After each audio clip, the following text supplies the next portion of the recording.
Assalamualaikum warahmatullahi wabarakatuh. Saya Musdalifah SPDI CGP Angkatan 6 Kabupaten Kampar. Dan hari ini saya akan melaksanakan pra-observasi bersama dengan rekan sejawat.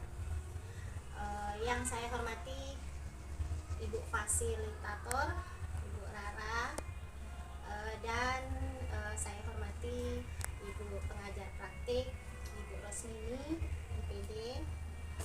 Terima kasih atas bimbingan dan arahannya selama ini, Ibu. Dan hari ini saya akan melaksanakan coaching supervisi akademik bersama dengan rekan saya, Bapak Soleh, SPDI.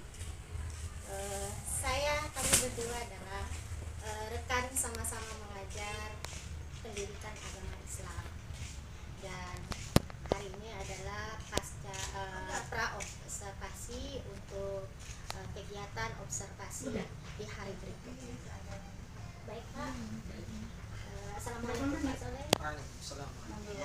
Bagaimana kabar Bapak hari ini? Alhamdulillah sehat. Ini gimana kabar? Alhamdulillah. Terima kasih ya Pak ya. Terima kasih atas waktunya Bapak. Aku sudah kasih Bapak tapi belum aku. Hari ini kita akan mengadakan pra-observasi. Mungkin sedikit bincang-bincang dari saya terkait dengan pembelajaran Pak Soleh di dalam kelas ya. Mungkin yang pertama yang saya ingin Bapak kira-kira apa harapan Bapak setelah dengan adanya kegiatan pra-observasi ini? Apa yang Bapak Tentu kalau harapan kita itu ya kepada anak kita. Karena kalau di observasi ini yang terlebih dahulu kita harapkan itu bagaimana anak ini mutu akademik. Misalkan si anak pada usia di kelas 5 SD, karena saya mengajar di kelas 5, kita harapkan ada upgrading dari apa yang dia ketahui dari kelas 4 tersebut. Apabila di kelas 4 dia telah belajar tentang ucapan Rasul, maka secara spesifik lagi kita memperdalam ataupun mengupgrade apa yang diketahuinya tentang Rasul tersebut. Jadi itu harapan kita, adanya upgrading terhadap mutu akademik siswa di kelas 5 maupun di kelas 6 setelah adanya nanti observasi tersebut. Baik, yang kedua Pak, kira-kira materi apa yang ingin Bapak sampaikan pada observasi yang akan kita laksanakan besok mungkin? Kalau materi, ya tentunya sesuai dengan buku panduan kita yang sekarang kurikulum Merdeka ya. Jadi kalau pada minggu ini ya itu materinya tentang Rasul Allah, Rasul Azmi, Rasul yang mendapatkan kitab dan lain sebagainya. Jadi materi itu yang akan kita angkat dan kita buat bagaimana siswa ini dia mampu mengimajinasikan apa yang kita jelaskan tentang materi tersebut. Itu materinya itu kalau untuk sekarang itu mengenal Rasul Allah beserta sifat-sifatnya Rasul. Menarik sekali ya Pak ya. Kemudian setelah kita mengetahui materi yang ingin Bapak sampaikan kepada anak-anak, kemudian ada tujuan pembelajaran, kira-kira dari materi ini tujuan pembelajaran yang Bapak inginkan seperti apa? Ya, pertama menumbuhkan sikap saling menghormati dan adab yang tinggi terhadap sesama, terutama terhadap guru, orang tua. Kenapa? Karena kalau kita mengkaji nanti dari materi tentang Rasul itu semua berbicara tentang adab. Semua itu berbicara bagaimana tata krama kita. Nah, adapun selain sebagainya itu hanya sebagai penghias. Contohnya ketika dia menyebut nama Rasul Muhammad itu dikenal dengan sikap rendah hatinya, sikap sabarnya. Itu yang akan kita tanamkan terhadap Rasul. Jadi tujuan dari materi itu adalah menanamkan secara spesifik, secara komponen yang besar tentang adab itu bagaimana kepada orang tua, kepada guru, kepada kawan, bahkan adab kepada kawan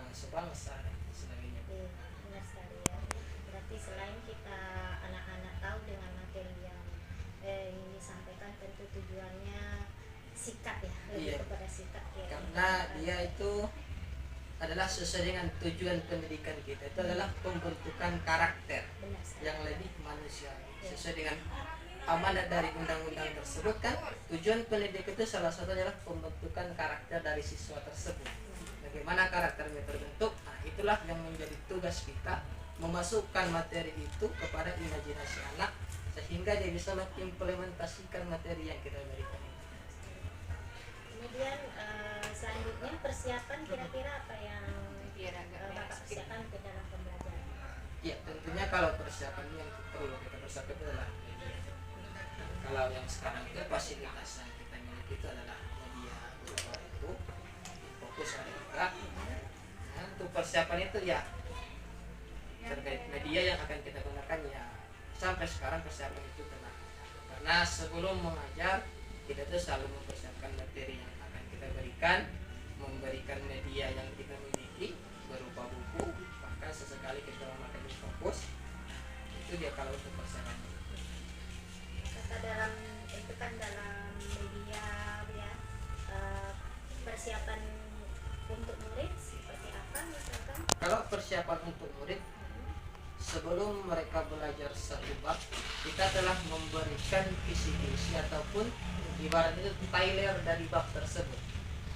Jadi minggu ini mereka misalkan belajar tentang akhlak, minggu besok mereka ingin belajar tentang Rasul-Rasul Allah. Maka sebelum di minggu pertama sebelum belajar akhlak-akhlak ataupun sebelum belajar tentang Rasul tersebut, kita telah memberikan trailer ataupun kalau dalam sisi televisi gitu ya, trailer ya, gambaran secara menyeluruh tentang materi yang akan kita sampaikan tersebut, sehingga anak-anak ini tidak begitu merasa terkaget dengan itu. Kok ini ya gitu. Jadi karena dia sudah mengetahui dari awal besok bakalan belajar ini, itu membuka kesempatan bagi anak membaca buku yang berkaitan tentang itu, karena dia sudah tahu, sudah memiliki gambaran tentang itu.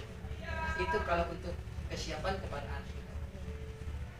Kemudian kira-kira dalam setiap pembelajaran yang sebelum-sebelumnya, tapi untuk gambaran yang berikut dalam observasi nanti, kira-kira kesulitan apa yang Bapak hadapi lah terkait dengan murid kita? Untuk kesulitan sampai sekarang adalah Atau dalam hal kesiapan murid lah? itu yang kesulitan adalah kesiapan murid kita. Karena sebelum-sebelumnya mungkin inilah kelemahan kita juga. Kita tidak memberikan mereka gambaran tersebut, sehingga anak itu kaget, dan karena dia kaget, dia terlalu respon dengan pembelajaran tersebut, akhirnya dia cuek. Kalau dia sudah cuek, apapun yang kita sampaikan tidak nyampe. Jadi kesulitan yang kita itu, kesiapan anak tuh sebenarnya itu dimulai dari gurunya. Kesulitan itu kemarin mungkin kesalahan guru, kita tak memberikan gambaran. Adapun kalau kesulitan tadi seorang guru, ya terkadang ada beberapa pertanyaan anak itu yang menyeleneh, tapi betul pula yang tidak ada di luar, yang kita tidak, iya kita tak bisa tak terpikirkan dengan pertanyaan itu. Terkadang anak-anak ini seperti itu. Namun itulah variasi pendidikan itu terkadang. Makanya kalau kita sebagai guru itu bukan dituntut untuk pintar, melainkan untuk cerdas. Bagaimana mempersiapkan? Iya. Iya, terkait dengan yang Bapak sampaikan tadi, ada media itu kan bisa dalam bentuk buku, kemudian ada proyektor, fokus ya, atau mungkin penunjang yang lainnya. Iya. Dan selain itu kira-kira ada strategi yang Bapak inginkan. Oke, baik Pak Soleh, dari yang Bapak utarakan tadi sudah disampaikan juga seperti apa media yang akan Bapak gunakan di dalam pembelajaran. Ada terkait buku ya Pak ya, kemudian ada proyektor dan penunjang-penunjang lainnya. Nah, selain itu kira-kira strategi yang Bapak sudah rencanakan apa untuk pembelajaran yang akan datang? Kalau untuk strategi ya tidak banyak sih. Cuman sekarang kita lagi mempersiapkan strategi itu yang namanya belajar sambil bermain. Karena kalau di kelas ini anak-anak ini terkadang jenuh. Yang dilampah tuh itu aja, apa petak ruangan tuh itu aja. Jadi kita berencana itu bagaimana mereka bisa belajar dengan bermain. Ya, contohnya kita bawa belajar keluar, belajar di halaman. Kalau kita buat memberikan kuis-kuis seputar materi tersebut yang bisa mereka cari di luar. Jadi untuk strategi yang akan kita gunakan ya seperti itu. Nah, itu kalau saya memberikan itu belajar sambil bermain. Mungkin agak sedikit kekanak-kanakan, namun secara psikomotorik dari anak itu bisa menghilangkan kejenuhan diri dalam ruangan tersebut. Iya, benar. Adapun kalau di ruangan, ya strategi yang kita buat itu adalah belajar santai namanya. Sersan itu artinya itu sersan itu maksudnya serius tapi santai gitu. Jadi anak-anak ini kita bawa serius dalam keadaan santai sehingga dia tak merasa monoton itu tadi. Kadang kita berikan sedikit hal-hal yang membuat mereka tertawa untuk menghilangkan kejenuhan. Kalau seperti terkadang kita memberikan penjelasan terlebih dahulu, kita suruh dia mencatat beberapa hal yang menurutnya penting. Karena kalau kita memberikan materi itu kita suruh dia mencatat tok gitu, tidak bisa. Karena belajar itu adalah bagaimana dia bisa tertarik dengan apa yang kita sampaikan. Berarti strateginya memang cukup menarik ya Pak ya. Saya juga sering melaksanakan hal-hal seperti itu karena terutama kalau di jadwal-jadwal di akhir mungkin kita tentu ada pembelajaran tapi kita selipan dengan bermain begitu, jadi nggak boring ya Pak ya. Terus yang kemudian kira-kira bantuan apa yang Bapak berikan kepada murid dalam menghadapi kesulitan terkait kesulitan dalam pembelajaran tadi? Kesulitan di luar. Kesulitannya tadi kan tentang kesiapan murid gitu kan. Kira-kira bantuan apa yang Bapak berikan kepada murid tersebut agar bisa melewati kesulitan-kesulitan yang ada? Kalau untuk bantuan itu ya kita sebagai guru kita harus bisa menjadi teman, menjadi ayah, menjadi ibu, dan kita harus bisa jadi wadah untuk anak tersebut. Jadi kalau ketika dia mengalami kesulitan dalam belajar, bantuan yang pertama kali itu kita berikan adalah menanyakan di mana poin yang dia merasa sulit. Ketika dia sudah mengatakan poin tersebut, maka kita sebagai guru harus mengambil jalan yang lain setelah jalan yang lain dari jalan yang penjelasan kita yang pertama. Jadi terkadang anak itu tak bisa jalannya lurus. Ada anak itu beberapa harus bengkok-bengkok jalannya. Gitu. Jadi kita akan memberikan bantuan begitu, memberikan penjelasan dengan cara yang lebih mudah dia mengerti, lebih asik dia menerima pelajaran tersebut. Nah, gitu. Jadi adapun nanti sebenarnya banyak kesulitan yang dialami oleh siswa yang pertama itu mereka terkadang tidak begitu paham dan mungkin terkadang ilmu yang kita sampaikan itu bagi dia itu masih tabu gitu, masih hal yang aneh gitu. Maka ya untuk menghadapi kesulitan mereka itu, nah itulah kita kalau dalam guru itu dia ada namanya problem solving gitu. Penyelesaian masalah yang ada pada anak. Nah, jadi kita akan menggunakan strategi itu. Misalkan kita mendekatinya, mana yang sulit, ini Pak, kita jelaskan dengan cara yang sederhana. Mana lagi yang sulit, Pak, saya nggak bisa ini, maka kita tidak boleh menjustify, itu aja nggak bisa gitu enggak. Tapi kita berikan, oh kalau ini caranya seperti ini, jalannya seperti ini. Berarti dia terkait misalkan minatnya mungkin di dalam satu kelas itu ada beberapa ya Pak. Iya. Mungkin tipe belajarnya ini seperti ini harus dibimbing dengan benar-benar mungkin ada dalam yang dalam satu kelompok ada tipenya mungkin melihat gambar mereka sudah dapat menyerap gitu kan. Jadi dari perbedaan-perbedaan itu Bapak klasifikasikan untuk dalam pembelajaran dalam membantu ya Pak ya. Dan kita juga harus mampu untuk menyesuaikan terhadap perbedaan mereka tersebut. Iya benar sekali. Kemudian Pak kekurangan apa dan kira-kira dalam pembelajaran ini apa yang Bapak akan persiapkan? Misalnya mungkin dalam bentuk administrasinya atau mungkin dalam strateginya, kira-kira apa yang ingin Bapak lengkapi lagi setelah ini Kalau secara administrasi mungkin komentar ya kita Pak ya? akan mau sedikit mendetailkan RPP kita, karena RPP ini dia kalau dia itu cakupannya kebanyakan yang umum, jadi kita akan sedikit mendetailkannya sehingga anak itu dia belajarnya tak sekaligus semua. Iya, berarti desainnya ya Pak Iya, ya. desain. Misalkan pembelajaran hari ini yang seperti Bapak sampaikan strateginya bermain, betul dalam RPP itu jadi Bapak juga akan menyantumkan iya. langkah-langkahnya seperti itu. Kemudian kompetensi apa kira-kira dalam pembelajaran ini yang Bapak ingin kembangkan kepada anak terkait dalam pembelajaran tadi? Kalau secara akademik ya tentu nilai kompetensinya kan kita naikkan. Misalkan ya KKM kita 85, bagaimana siswa itu mampu di atas 85 kalau secara akademik. Iya. Namun kalau guru agama ini dia bukan berpacu dalam akademik tersebut, dia berpacu dalam pembentukan karakter tersebut. Maka kompetensi yang akan kita berikan itu ketika karakternya sudah kita ambil, kita bentuk, dan itu kita perbaiki. Jadi dia tidak ada kompetensi secara vertikal, Iya. dia horizontal ke atas. Ibarat maksudnya itu ya ketika hari ini dia berakhlak baik, besok harus lebih baik, besok harus lebih baik, karena hari ini harus lebih baik daripada hari kemarin, hari besok harus lebih baik daripada hari ini. Kompetensinya yaitu pembentukan karakter itu semakin kita lekatkan dalam dirinya, terutama akhlak itu semakin kita kentalkan dalam jiwa. Gitu. Menarik sekali ya Pak ya. Iya. Dari apa yang Bapak sampaikan benar-benar ya sudah di set lah gitu untuk pertemuan berikutnya ya, Siap, dalam siap. observasi gitu kan. Iya. Kira-kira rencana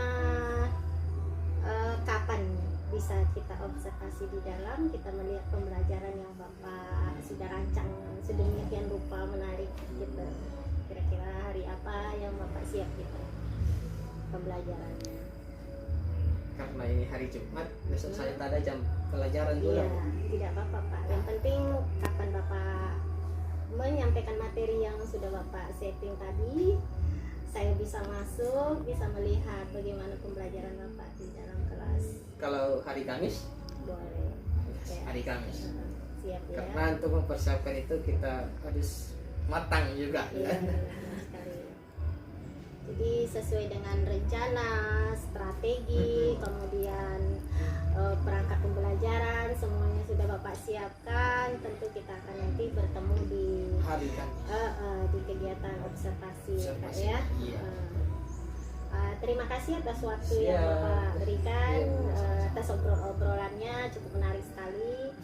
Dan seandainya nih Pak ada kesulitan-kesulitan yang Bapak hadapi, mungkin siapa kira-kira yang Bapak ingin tempat berbagi, misalkan apalah gitu, perbaikan dalam pembelajaran Iya. ataupun apa gitu, apakah dengan rekan siapa begitu? Tentu kalau untuk tempat ketika kita manusia ya pertama itu kita jumpa adalah guru-guru yang lebih banyak pengalamannya dari kita. Misalkan ibu sendiri, Terima kasih. ibu siapa? Bu Sarmiati. Bu Sarmiati. Selaku guru agama juga Iya. ya. Terkadang kalau untuk lebih yang lebih spesifiknya ke anak-anak tuh karena mereka lebih tahu. Karena kebetulan saya juga masih baru dulu. Tapi kalau untuk strategi lebih tertariknya itu ya berbagi itu terhadap diri sendiri sih. Iya. Oke. Karena masih ada jiwa mudanya gitu. Sebenarnya kita di sini, saya juga ya pribadi itu kita sama-sama melengkapi, Iya, gitu ya betul, Pak ya. iya. Mungkin dari segi ini Bapak merasa membutuhkan saya, Nah, dari segi ini saya membutuhkan Bapak seperti Iya. itu. dan saya yang lebih sering membutuhkan ya. Oke Pak, terima kasih obrolan kita hari ini. Iya. Alhamdulillah ya. Sampai ketemu lagi kita di kegiatan observasi Siap, berikutnya, dan pasca observasinya nanti dilanjutkan ya Pak ya. Terima kasih atas waktunya. Ya, sama-sama. Assalamualaikum warahmatullahi wabarakatuh. Waalaikumsalam.